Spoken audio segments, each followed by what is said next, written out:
Film taken 2 کا set تیار ہو گیا ہے۔ فلم کا ہیرو لیام نیسن آج ہی شوٹنگ کے لیے استنبول پہنچا ہے۔ دن بھر کی میٹنگ کے بعد طے ہوا کہ کل صبح 6 بجے شوٹنگ شروع ہو جائے گی، اس لیے تمام کریو جلد سو جائے۔ صبح 5 بجے یکایک ایک آواز آنا شروع ہو جاتی ہے۔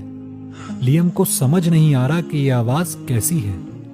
2 منٹ تک یہ آواز آتی رہی اور پھر بند ہو گئی، چنانچہ لیام پھر سو گیا۔ اگلے دن کی شوٹنگ نے لیام کو تھکا دیا تھا اور کمرے میں آتے ہی وہ سو گیا۔ ٹھیک 5 بجے صبح پھر وہی آواز آنا شروع ہو گئی اور 2 منٹ بعد بند ہو گئی۔ لیام بڑبڑا کر پھر سو گیا۔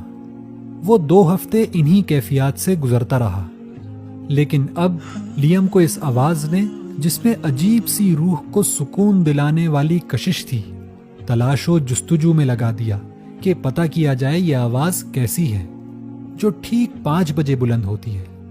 And then when I was doing Taken 2 in Istanbul, the call to prayer, the Muslim call to prayer starts at like 5 o'clock in the morning. So, it's an extraordinary sound. Wow. So the first week it was like, the second week it was like, oh, it's kind of quite nice. But the third week I was totally captivated by it. Loved it. So then I thought maybe Islam's the answer. یہ اذان کی آواز تھی۔ اس اذان نے Liam کے ذہن و دل پر اتنا اثر ڈالا کہ وہ یہ کہنے پر مجبور ہو گیا کہ میں مسلمان ہونے کا سوچ رہا ہوں۔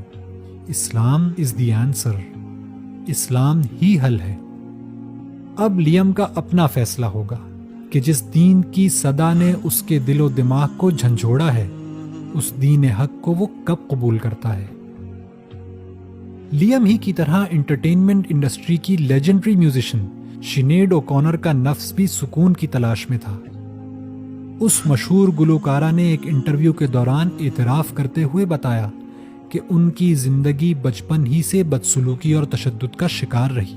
ڈاکٹر فل کے پروگرام میں انہوں نے بتایا کہ وہ 4 سال ذہنی دباؤ اور امراض کا شکار ہو کر ریہیبلیٹیشن سینٹرز میں داخل رہیں۔ ایک دفعہ ہسٹریکٹومی کے آپریشن کے دوران انہوں نے کئی دفعہ خودکشی کی بھی کوشش کی۔ اسی کیفیت میں انہوں نے اذان سنی، جس سے انہیں بڑا سکون ملا، اور انہوں نے یوٹیوب پر ایک ویڈیو بھی اذان پر ریکارڈ کی، لیکن بعد میں اس کو ڈیلیٹ کر دیا۔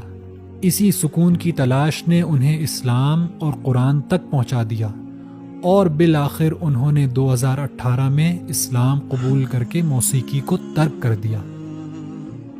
ہالی ووڈ کی مشہور اداکارہ لنڈزے لوہن زندگی میں شہرت اور دولت کی بلندیوں کو چھو چکی ہیں، لیکن ان کی روح اب تک سکون کی تلاش میں تھی۔ ان کا کہنا ہے کہ جب وہ قرآن پڑھتی ہیں تو ان کو سکون ملتا ہے۔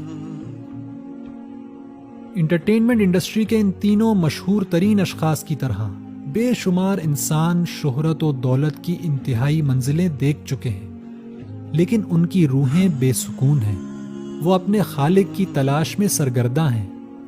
اب یہ مسلمانوں کی ذمہ داری بنتی ہے کہ اپنی انفرادی اور اجتماعی زندگیوں میں اسلام کو قائم کریں اور حق کے متلاشی افراد کے لیے نمونہ بنیں۔